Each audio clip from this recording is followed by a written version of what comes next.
Alhamdulillah. Demikianlah tadi ceramah hikmah maulid yang pertama yang telah disampaikan oleh Al-Mukarram wal Muhtaram Kyai Haji Khairuddin SAG.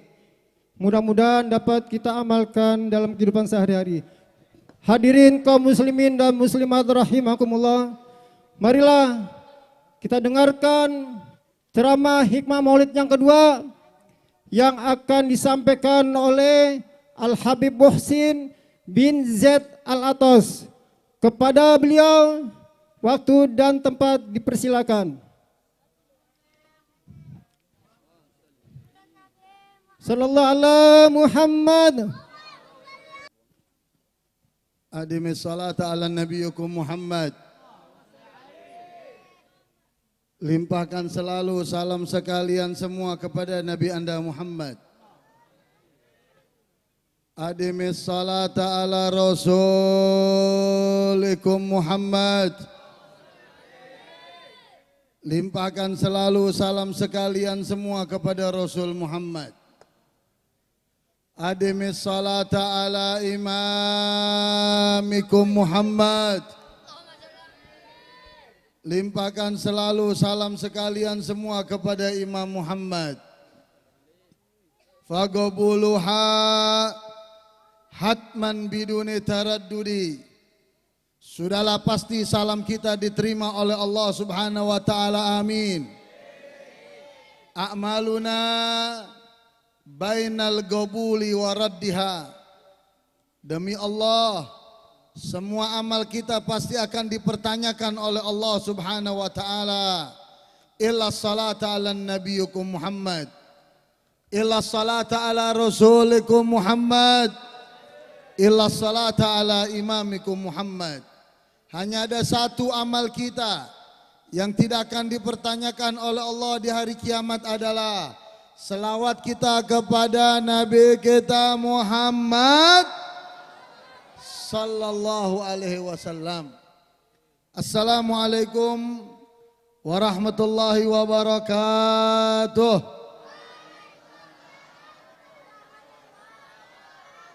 Alhamdulillah.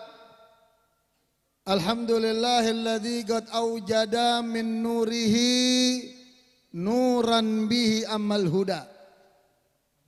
Sabaqal awalima fil wujudi bi asriha fal kullu minhu bil haqiqati mubtada. Wassalatu wassalamu ala sayyidul istifa wa ala alihi ahlus sidqi wal wafa. Allahumma salli wa sallim ala sayyidina Muhammad khairil wujud fi hadzal yawm wa fi kulli yaumil maw'ud sirran wa jahra fid dunya wal ukhra wa ala alihi wa ashabihi wa man tabi'ahum bi ihsanin ila yaumiddin. Sama-sama wala haula wala quwata illa billahil aliyil. Laqad qala Allah jalla jalaluhu wa ta'alat azamatu wa huwa asdaqul qailin. Qul bi fadlillahi wa bi rahmati fa bidzalika falyafrahu. Wa qala nabiyyukum Muhammad sallallahu alaihi wasallam jaddidu imanakum bi qauli la ilaha illallah Muhammadan Rasulullah. Sadaqallah wa sadaqa Rasulullah sallallahu alaihi wasallam. Yang sama kami hormati dan kami cintai orang tua kami Al-Habib As-Sayyid Fahri bin Hamid bin Syekh Abu Bakar mata'anallah bituli hayatih. Kita doakan Habib Fahri beserta keluarganya beserta anak-anaknya diberikan keberkahan oleh Allah Subhanahu wa taala. Amin ya rabbal alamin. Para kiai, para habaib, para asatid, para hujat, para tokoh, para sepuh yang tidak bisa kami sebutkan namanya satu persatu, namun yakinlah tidak mengurangi rasa hormat dan takdim kami terhadap antum-antum semua. Hadirin hadirat rahimakumullah.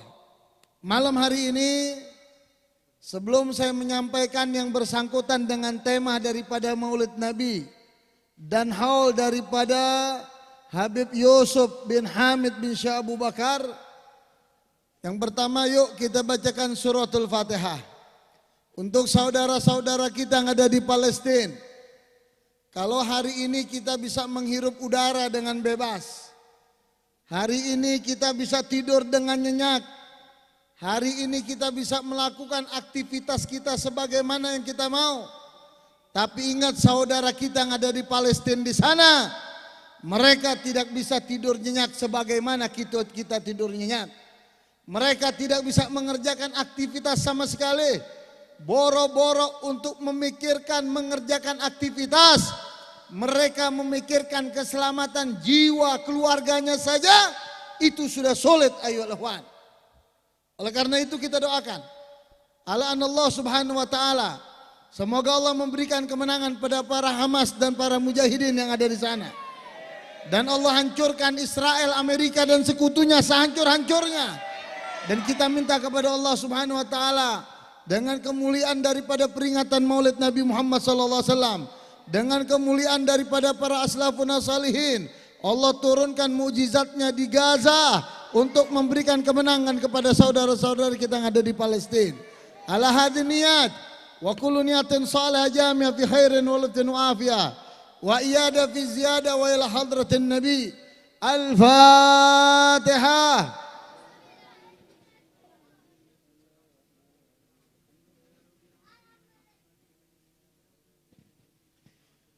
Ikhwani rahimakumullah, dalam acara malam hari ini kita mengadakan peringatan maulid. Kalau bicara tentang sosok Nabi, tidak ada makhluk Allah yang kesempurnaannya melebihi daripada kesempurnaan kita punya Nabi Muhammad. Dan tidak ada kemuliaan yang diberikan oleh Allah kepada makhluknya yang melebihi kemuliaan yang Allah berikan kepada Nabi kita Muhammad sallallahu alaihi wasallam.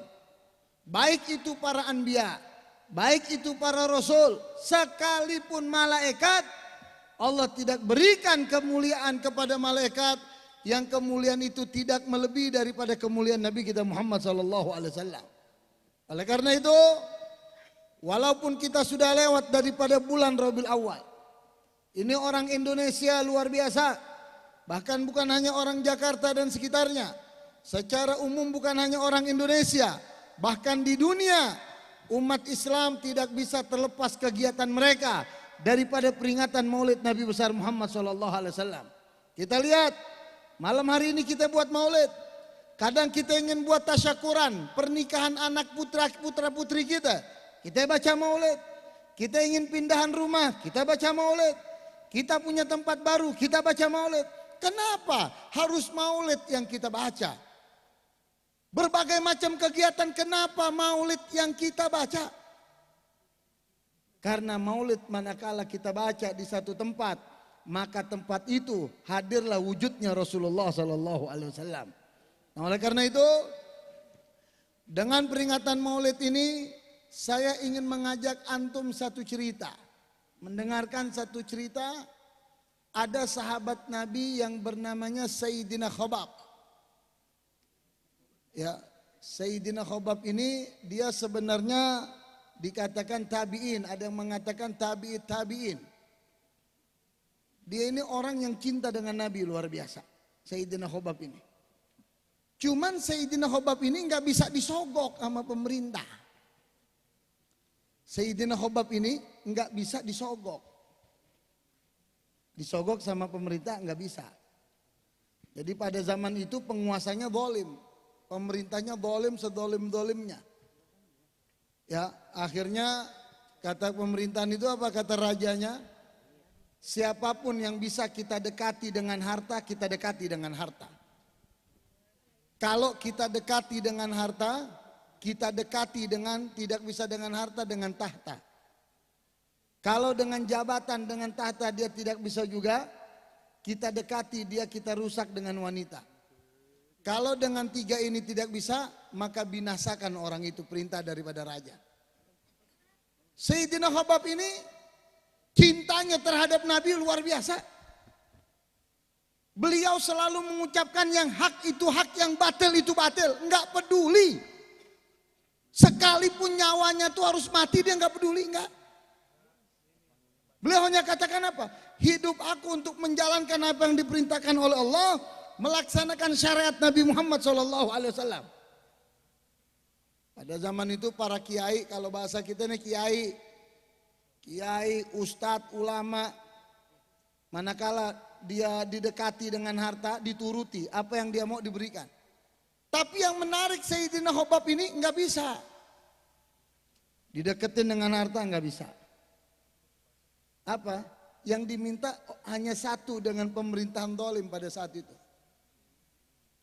Dia harus mengakui, ya, dia harus mengakui bahwasanya pemerintahan yang ada sekarang ini adalah nabi. Dia hanya diminta kamu akui raja yang sekarang ini nabi. Kata Sayyidina Khobab, enggak. Kamu mau kasih harta saya dunia, itu gunung kamu ingin jadikan emas, kamu berikan saya itu emas untuk saya mengakukan Anda sebagai nabi. Demi Allah, saya tidak akan pernah mengakui Anda sebagai nabi. Karena tidak ada lagi nabi setelah Nabi Muhammad. Tidak ada lagi rasul setelah Rasul Muhammad. Akhirnya nggak bisa. Dengan harta nggak bisa. Diutus lagi oleh raja, dekati dia dengan jabatan. Kasih jabatan yang tinggi untuk dia. Berbagai macam jabatan ditawarin, dia nggak mau. Kata raja apa? Kamu mau jabatan apa kita berikan? Tapi satu saja, kamu akui saya sebagai nabi dan rasul. Kata Sayyidina Khobab, tidak. Apa kamu mimpi? Kamu ini waras atau tidak? Kok kamu ingin minta saya, maksa saya untuk saya mengakui dan pengikut saya kamu sebagai nabi dan rasul? Demi Allah, saya tidak akan pernah mengakui siapapun nabi setelah Nabi Muhammad, siapapun rasul setelah Rasul Muhammad. Karena nabi penutup Nabi Muhammad, rasul penutup Rasul Muhammad. Akhirnya yang ketiga apa? Binasakan dia. Subhanallah, Sayyidina Khobab ini punya seorang ibu. Sayyidina Khobab ini punya ibu yang mana ibu ini sudah mendidik anaknya itu dengan mental yang kuat untuk berjuang menegakkan agama Allah. Mentalnya sudah dididik ini anak. Makanya kita nggak aneh. Saya tadi lagi duduk di dalam dapat kiriman anak-anak di Palestina sana, rumah mereka sudah hancur. Sana famili mereka sudah nggak ada, orang tua mereka juga sudah hilang mungkin, tapi mereka tetap riang gembira itu wajahnya. Bahkan dia lihat itu roket-roket Hamas sedang menuju ke Tel Aviv ke Israel, mereka dengan senang, dengan senyum, dengan takbir, dia lihat roket-roket itu yang menyerangi ke daerah penjuru Israel. Ini anak nggak ada rasa takutnya untuk syariat. Beda orang yang takut mati sama orang yang mencari mati, itu beda. Akhirnya Sayyidina Khobab ini diperintahkan oleh raja, kita bujuk harta nggak bisa, tahta nggak bisa, wanita nggak bisa, habisi dia. Subhanallah, Sayyidina Khobab dia punya ibu. Waktu Sayyidina Khobab jalan diikutin sama ibunya. Ibunya ini seorang ibu tuh punya naluri, ibu punya perasaan terhadap anak tuh tinggi. Beda anak dengan ibu tuh beda. Naluri ibu tuh mendekati dengan pekerjaan anak itu biasanya. Akhirnya ibunya ikutin ini anak. Ternyata betul, anaknya dijegat di tengah jalan. Begitu dijegat di tengah jalan, langsung ditodong dengan pedang yang begitu tajamnya itu pedang. Apa dikatakan oleh penguasa zalim, oleh pemerintahan yang zalim pada saat itu?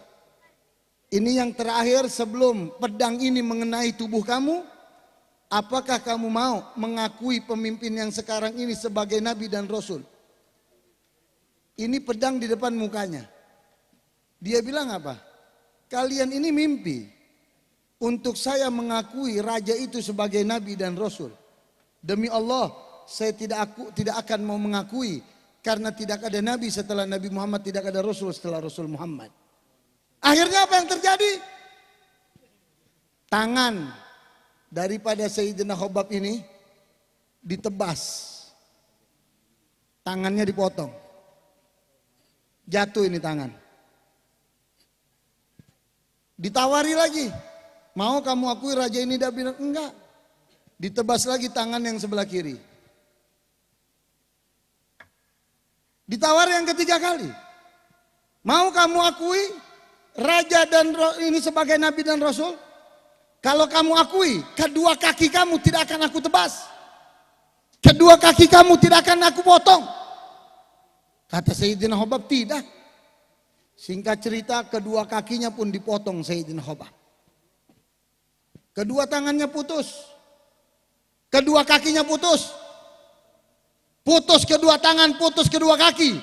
Bukan tergila-gila dengan harta. Bukan tergila-gila dengan jabatan. Bukan tergila-gila dengan tahta. Bukan. Tapi mempertahankan syariat Nabi Muhammad SAW. Akhirnya ditinggal. Karena nggak ada lagi harapan hidup ini Sayyidina Khobab. Ibunya lihat dari jauh. Diparanin sama ibunya. Diparanin sama ibunya. Ibunya pungutin tangannya satu-satu. Tangannya diangkat sama ibunya. Yang kanan, yang kiri diambil lagi. Dipeluk kedua tangan sama ibunya. Kakinya diambil dipeluk. Lalu Sayyidina Khobab begitu dia menoleh ke belakang, dia lihat ada ibunya. Sayyidina Khobab tidak menangis. Dia tidak mau meneteskan air mata depan ibunya. Dia tidak mau meneteskan air mata. Dengan tegar dia berdiri dengan dengkul yang kedua kakinya sudah ditebas. Dia berdiri. Akhirnya dipeluk Sayyidina Khobab oleh ibunya. Ibunya enggak nangis, enggak. Lalu apa? Sayyidina Khobab nanya kepada ibu, ibu, apakah ibu enggak sedih? Anak ibu kedua tangannya sudah putus, kedua kakinya sudah putus. Ibu enggak sedih, ibu enggak meneteskan air mata. Apa kata ibunya? Nak, sebelum kamu tanya seperti itu, ibu sudah yakin betul apa yang kamu lakukan di dalam kebenaran. Jadi ibu tidak ada kesedihan sama sekali. Yang ibu sedih, kalau kamu melakukan kemungkaran, kalau kamu melakukan kejelekan, lalu kamu hancur seperti ini tubuhmu, itu yang ibu sedih. Tapi tubuhmu, kedua tanganmu putus, kedua kakimu putus. Ibu tahu kamu telah mempertahankan yang hak. Karena kenapa? Karena ibu yakin dari kecil kamu sudah ibu didik untuk mencintai Allah dan mencintai Rasulnya. Peluk oleh ibunya. Akhirnya kata ibunya apa? Ada satu doa ibu. Dari semenjak ibu belum hamil, ibu sudah berdoa. Ya Allah, berikanlah aku seorang anak laki-laki.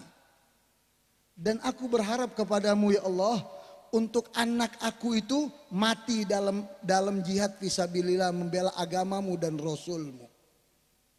Kata ibunya apa? Harapan ibu masih belum tercapai. Kenapa? Karena kamu masih hidup. Karena baru kedua kaki dan kedua tangan kamu. Harapan ibu belum tercapai. Ini baju ibunya sudah lepek dengan darah. Akhirnya digendong anaknya, dengan ibu menggotong kedua tangan dan kedua kakinya, anaknya ini digendong. Begitu anaknya digendong sampai di rumah, anaknya menghabiskan nyawanya yang terakhir sesuai dengan keinginan ibunya, mati anaknya dalam keadaan syahid fisabilillah, membela agama Allah dan syariat Nabi Muhammad SAW. Nah sekarang kita sekarang buat maulid. Ini bapak ibu kumpul di sini buat maulid. Apa sih maulid itu? Maulid itu dikatakan oleh Imam Profesor Dr. Sayyid Muhammad bin Ali Al-Maliki di dalam kitabnya Haulal Ihtifal Bidikri Maulidin Nabi Syarif. Al-Imam Suyuti di dalam kitabnya Al-Hawil Al-Fatawi Al-Imam Ibnu Taimiyah di dalam kitabnya Al-Iqtidah ala Siratul Mustaqim. Mereka para ulama-ulama muhaddits yang di zamannya mengatakan apapun yang dilakukan oleh umat Nabi Muhammad untuk memeriahkan acara hari Maulid Nabi Muhammad, tidak ada yang namanya mubadzir, nggak ada. Pasang tenda, pasang umbul-umbul, pasang baleho, pasang petasan kembang api, nyiapin orang makan nasi uduk, nyiapin orang makan nasi kebuli. Apapun yang dilakukan selama niat kita satu untuk menggembirakan hati Nabi Muhammad SAW, yusan, itu dianjurkan di dalam syariat Islam.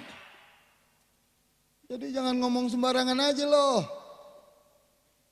Giliran ada orang buat maulid pasang petasan, duit dibakar-bakar, mubazir. Tapi giliran lo ngawinin anak lo, petasan gak habis-habis lo pakai. Betul? Tahun baru lo pasang itu petasan. Tahun baru Nasara lagi lo pasang. Hati-hati. Nah oleh karena itu maulid, saya ingin kasih artinya saja nih. Di sini ada ibu-ibu kah? Ibu-ibu ada? Bu? Ada di atas? Ini maulid, kalau saya bisa artikan agar mudah dipahami, maulid ini merayakan hari ulang tahun. Ini kita lagi buat ulang tahun kita punya Nabi. Kita buat ulang tahun Nabi, masa ada yang protes? Masa ada yang nanya dalilnya? Ini mau nanya dalil maulid Nabi, nanyanya sama ustadz, nanyanya sama kiai, nanyanya sama guru. Jangan nanya dalil maulid sama marbot masjid. Lo tanya maulid sama tukang Grab, Gojek, mana tahu. Tanya dalil maulid dengan ustadz. Kalau sama marbot masjid lo tanya, mana lampu cetekannya, yang untuk dapur, yang untuk belakang mana, depan mana. Tahu itu marbot, betul? Kerjaannya. Jadi maulid ini merayakan hari ulang tahun. Saya mau tanya di sini. Ya, ini bocil-bocil udah pada tidur kayaknya nih. Ya. Habib mau tanya, jawab yang jujur. Kalau Habib tanya jujurnya anak-anak kecil, Habib doain biar sekolah jadi juara 1 rankingnya, amin. Tapi yang jujur jawab. Pernah dibuat ulang tahun gak mama bapak lo? Jangan bohong. Pernah dibuat ulang tahun apa enggak? Yang jujur jawab. Enggak. Habib enggak dulu. Yang enggak pernah angkat tangan. Yang pernah angkat tangan. Kayaknya separuh-separuh nih, ada yang pernah ada yang enggak nih. Artinya kesimpulannya, kalau seorang anak, seorang ayah, seorang ibu buat ulang tahun anaknya, itu apa tandanya? Itu ibu dan bapak sayang sama anak. Ada gak yang nanya dalilnya? Kalau kita buat ulang tahun anak kita, ada gak orang yang datang ke rumah nanya, ini buat ulang tahun anak dalilnya mana? Ada gak yang nanya? Bu, udah duduk di atas belonjor, hawa enak banget lagi. Ya. Ini kalau ibu, saya mau tanya ibu jawab yang jujur. Pernah dibuat ulang tahun gak sama suaminya? Pernah apa enggak? Kagak? Wah enggak. Enggak. Jujur ibu-ibu sini nih. Habib doain biar suaminya enggak nikah lagi dah, amin. Biar banyak rezeki suaminya, amin. Nah jadi kalau misalnya suami dia buat ulang tahun istrinya, dia tandain, nih istri saya ulang tahunnya nih tanggal 20 Desember misalnya, ditandain, dibuletin sama dia, di HP ditandain sama dia. Begitu pas hari ulang tahun istrinya, dia pulang kerja nggak pulang langsung ke rumah, dia mampir dulu ke toko emas. Bu, nih mampir ke toko emas, anggap aja ngayal dah. Begitu mampir ke toko emas, dia beli emas. Dia sayang sama istrinya, dia bawa itu emas pulang ke rumah. Begitu sampai rumah, ya, diucapin selamat sama istrinya. Dia bilang, Neng, hari ini kamu ulang tahun. Abang gak bisa kasih hadiah macem-macem. Abang cuman beliin emas, gelang sama kalungnya 50 gram doang. Bu, pernah gak dikasih emas 50 gram? Bawaan juga kagak, Beb, boro-boro. Ya. Artinya kalau seorang suami membelikan emas untuk istri, ya, memberikan hadiah ulang tahun, bagus atau tidak? Bagus. Nah sekarang kebalikannya, Habib tanya sama bapak-bapak, jawab yang jujur, jangan sentimen loh. Ya, saya mau tanya, Pak, pernah dibuat ulang tahun gak sama istrinya? Enggak juga. Wah, adil. Enggak juga, kenceng lagi jawabannya. Taruh misalnya seorang istri sayang sama suami, ditandain ini hari ulang tahun suami saya. Begitu suaminya pulang kantor, pulang kerja capek, ini istrinya udah bebenah di rumah. Dia masak ketupat, ya, pakai sayur opor, pakai rendang yang biasa dibuat setahun sekali. Lebaran dia tahu suaminya ulang tahun, dia masak yang enak-enak. Rumahnya bersih, kamar spraynya baru, spray baru udah. Pakai baju yang cakep, daster yang cakep dia pakai. Tahu nih ulang tahun, dia mau rayakan ulang tahun suaminya. Kalau enggak daster robek mulu lo pakai. Daleman lo juga robek. Bau ya minyak angin mulu. Ya. Akhirnya suaminya pulang. Begitu suaminya pulang, kaget suaminya. Ditungguin di depan pintu sama istrinya. Assalamualaikum, waalaikumsalam. Loh, kok tumben dandan cakep banget, sampai pangling abang nih. Ya, Bang, hari ini hari ulang tahun abang. Saya merayakan hari ulang tahun abang. Masuk dong ke rumah, lihat. Rumahnya bersih. Dilihat di dapur banyak makanan. Masuk ke kamar, spray baru, baunya wangi, udah kayak pengantin baru. Apa kata istrinya? Saya hanya bisa merayakan hari ulang tahun abang dengan seperti ini, saya muliakan abang. Bagus apa enggak punya istri seperti itu? Bagus. Bagus. Enggak ada yang nanya dalil. Buat ulang tahun anak enggak ada yang nanya dalil. Buat ulang tahun istri enggak ada yang nanya dalil. Buat ulang tahun suami enggak ada yang nanya dalil. Kenapa di saat kita merayakan hari ulang tahun Nabi masih ada yang menanya, mana dalilnya? Inna lillahi wa inna ilaihi. Nah begini nih, kalau kebanyakan makan duit haram otaknya semblep. Tahu semblep apa enggak lo? Ya. Nah jadi maulid ini takbir anil farahi was surur kalau bahasa Arabnya. Apa itu maulid? Mengungkapkan rasa cinta kita, rasa gembira kita kepada Nabi kita Muhammad sallallahu alaihi wasallam. Oleh karena itu, jangan lagi kita membicarakan mana dalilnya kita buat Maulid Nabi. Ya, ente datang aja dah. Apa sih yang dilakukan oleh Habib Fahri di sini? Dari habis maghrib Habib Fahri ngerjain apa? Baca Yasin, baca Rawi Maulid, baca tahlil. Nggak ada kemungkaran dalam acara ini, nggak ada. Nggak ada kemungkaran. Semuanya selawat kepada Nabi Muhammad. Makanya jangan bicara tentang dalil hadir. Jadi kita tahu. Kemudian tema yang kedua saya lihat di sini. Ada haul. Haul ini Bapak, Ibu, ini merupakan tanda bakti seorang anak terhadap orang tua. Itu haul. Haul itu dalam setahun sekali kita mengenang kebaikan orang tua kita yang sudah pulang ke rahmatullah, anaknya, menantunya, cucunya, dia buat haul mengenang orang tuanya. Ada Sayyidina Abdullah bin Abbas nih cerita. Sayyidina Abdullah bin Abbas, ada satu orang, dia ini orang kafir, mau masuk Islam. Begitu dia datang, singkat cerita ketemu Rasulullah. Ya Rasulullah, ini mau masuk Islam, mau langsung kamu yang bimbing, kamu yang talqin. Singkat cerita dia masuk Islam. Lalu dia tanya, ya Rasulullah, ibuku sudah meninggal, ayahku sudah meninggal. Apa aku masih bisa bakti dengan ayah dan ibuku yang sudah meninggal? Kata Rasulullah, bisa. Karena apa? Bakti seorang anak terhadap orang tua nggak ada putusnya.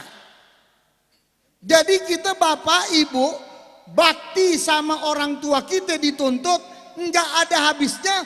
Kapan habisnya kita bakti sama ibu bapak kita? Kalau kita sudah mati, sudah meninggal, baru itu sudah habis baktinya. Orang tua kita sudah meninggal, kita masih sehat, masih hidup, masih bisa menghirup udara segar, dituntut kita bakti dengan kedua orang tua kita. Akhirnya apa? Kamu kebiasaannya apa? Ditanya sama Nabi setelah dia masuk Islam. Kebiasaan aku mantek air, ngebor. Kalau bahasa kita mantek, ngebor, cari mata air. Ya udah kamu bor saja sampai ketemu air. Singkat cerita dia bor ketemu air, dia datang kepada Rasulullah. Ya Rasulullah, ini air sudah keluar aku pantek. Kata Rasulullah, kalau gitu niatkan air itu kamu berikan infak wakaf untuk orang yang berjalan hulu halang meminum air itu. Dan pahalanya kamu niat kirimkan kepada kedua orang tua kamu. Artinya apa? Enggak ada habisnya Pak. Bu, bakti sama ibu enggak ada habis. Ada kalimat sayang dan cinta. Ini dua kalimat yang berbeda. Kalau sayang sudah pasti cinta. Kalau cinta belum tentu dia sayang. Nih ingat. Kita sama orang tua kita enggak sayang. Kita sama orang tua kita cuman cinta. Tapi orang tua kita terhadap diri kita itu sayang. Buktinya apa? Dua kalimat bedanya. Yang pertama, sayang itu sudah pasti cinta. Kenapa? Karena sayang sudah banyak pengorbanannya. Apa pengorbanan ibu? Jangan ditanya. Allah katakan dalam Al-Quran, hamalat ummu wahnan ala wahnin wa fisalu fi amaini. Ibu kamu mengandung kamu 9 bulan. Susah waktu mengandung, ditambah susah waktu mau melahirkan. Ujiannya berat itu ibu. Lahir taruhannya antara hidup dan mati. Dibesarkan, kita disusui oleh ibu kita. Dari sebesar botol warna merah, kita dipiara oleh ibu kita. Dibesarkan, diasuh, sampai bisa besar seperti saat ini. Pengorbanan ibu enggak ada tandingnya. Ayah, apalagi ayah keluar dari rumah berikhtiar, meneteskan keringat, setiap keringat yang dia keluarkan dari pori-pori hanya untuk menafkahi anak-anaknya di rumah. Makanya kalau ada peribahasa, satu tetes air ASI ibu, satu tetes air susu ibu tidak bisa kamu balas dengan semua kebaikanmu. Tapi saya juga mengatakan, satu tetes keringat ayahmu yang keluar dari pori-pori ayahmu tidak bisa kamu balas dengan semua kebaikan yang telah kamu lakukan. Akhirnya ya, ini ibu berkorban, ini ayah berkorban, masih kecil sakit. Kalau sekarang ada BPJS, sakit rumah sakit banyak, betul. Puskesmas banyak, dulu mana ada. Tahun 70-an saya ngalamin sakit nggak ada rumah sakit, jauh puskesmas. Orang dulu kalau perutnya sakit, pakai minyak tanah tuh, betul apa enggak? Minyak tanah tuh di kompor, sekarang susah tuh minyak tanah, kompor juga nggak ada. Itu minyak tanah ambil, taruh di tangan, usap di perut, hilang sakit perutnya. Panas dalam, babak kanan sana. Minumannya orang dulu begitu, sembuh, nggak ada antibiotik, nggak ada obat. Berkorban orang tua kita. Makanya orang tua kita sudah berkorban, dia sayang. Kalau sayang orang tua sudah pasti cinta. Dia suapin kamu. Kalau kita ditanya, berapa kali ibumu menyuapin makan kamu? Berapa kali ayahmu menyuapi makan kamu? Berapa kali ibumu dan ayahmu memandikan kamu, menyebokkan kamu? Berapa kali? Enggak kehitung. Makanya ibu dan ayah sayang sama kita. Karena dia sayang, dia juga cinta sama kita. Kita sebagai anak, tidak ada sayang kita sama orang tua. Enggak bisa sampai derajat sayang. Kita hanya cinta dengan orang tua. Beb, saya sudah berbuat untuk orang tua saya. Saya sudah berbuat untuk ibu saya. Saya sudah berbuat untuk bapak saya. Walaupun apa yang kamu berbuat tidak bisa kamu melebihi atas apa yang telah ibu bapak kamu berbuat untuk kamu. Tidak bisa. Tanya diri kita selama hidup, berapa kali kita cebokin mak bapak kita? Berapa kali kita cebokin mak bapak kita? Nggak pernah. Berapa kali kita suapin makan mak bapak kita? Berapa kali mak bapak kita tuntun untuk ke kamar mandi? Berapa kali mak bapak kita kalau mau tidur, kita usap-usap pundaknya, punggungnya sampai tertidur? Nggak pernah kita lakukan. Dari mana Anda bilang sayang sama orang tua?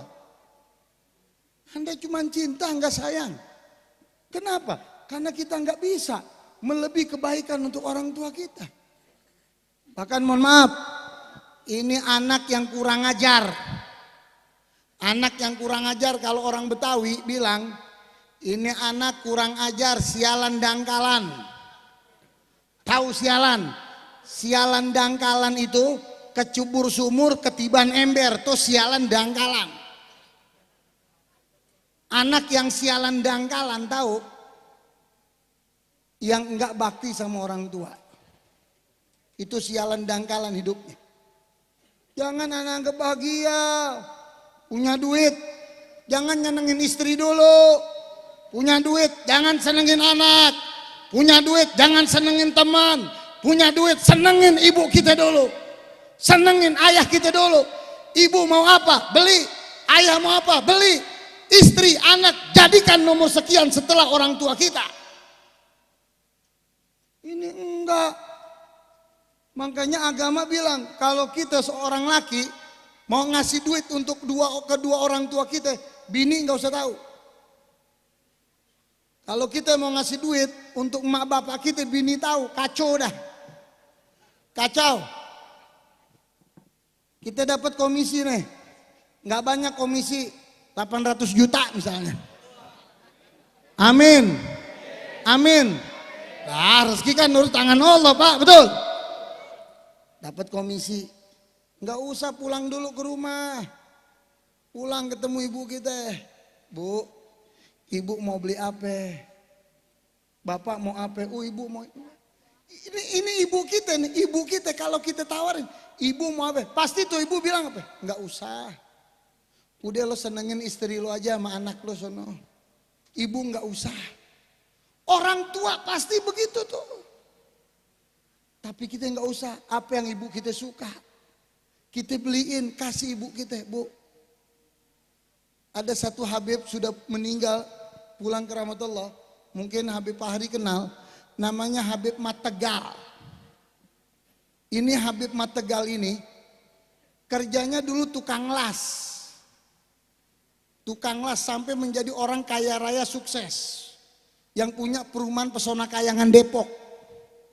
Dan banyak lagi perumahannya di mana-mana. Itu tahu. Dia itu kalau keluar kota kemana-mana, kalau keluar kota beli oleh-oleh 2. Beli kalung 2. Beli cincin 2, beli gelang 2. Pokoknya kalau dia mau beliin oleh-oleh untuk istrinya, dia beli 2 aja. Setiap dari luar kota, habis umroh ke, habis haji, habis dari mana, dia datang ke rumah orang tuanya, ke rumah ibunya. Dia bilang, Bu, Mi, ini ada oleh-oleh Mi. Apa? Ini ada gelang. Umi pilih mau yang mana nih gelang. Ini ada kalung, Umi pilih mau yang mana. Ini ada baju, Umi pilih mau yang mana. Uminya bilang, enggak usah, kasih istri lo aja. Enggak, Umi pilih. Namanya orang tua dipaksa sama anak, ya udah walaupun anaknya bakal kasih lagi anaknya. Dipilih sama uminya. Udah selesai, apa kata beliau? Yang bekas, ingat, yang bekas pilihan umi saya, yang bekas pilihan ibu saya, baru saya kasih istri saya. Saya nggak mau mengasih ibu saya yang bekas pilihan istri saya. Tapi bekas pilihan umi saya, bekas pilihan ibu saya, baru saya kasih istri saya. Istri saya nggak boleh memilih, tapi yang memilih adalah ibu saya. Diangkat derajatnya kaya raya karena bakti sama orang tua. Makanya yang terakhir, Abi pesen, kalau ente bilang sayang sama orang tua, berapa kali ente sudah cebokin orang tua ente? Kadang-kadang orang sekarang sibuk kerja, beb. Suami istri sibuk kerja ngurusin orang tua, nggak bisa. Ditaruh di panti jompo. Innalillahi wa inna ilaihi raji'un. Taruh di panti jompo. Saya pernah Pak ketemu orang di panti jompo nih. Daerah Cilangkap sana, daerah panti jompo. Dia ceria sama teman-teman yang sebaya tuh umur 70 tahun. Sesama mereka ketawa senyum. Tapi kalau anaknya datang, dia pura-pura sakit di kamar. Dia pura-pura sakit. Ditanya kenapa? Saya nggak sudi lagi melihat anak saya. Dan saya tidak mau lagi diurus oleh anak saya. Coba sampai segitunya ibu kita taruh di panti jompo bapak kita. Walaupun nanti bayar puluhan juta untuk orang yang ngurus.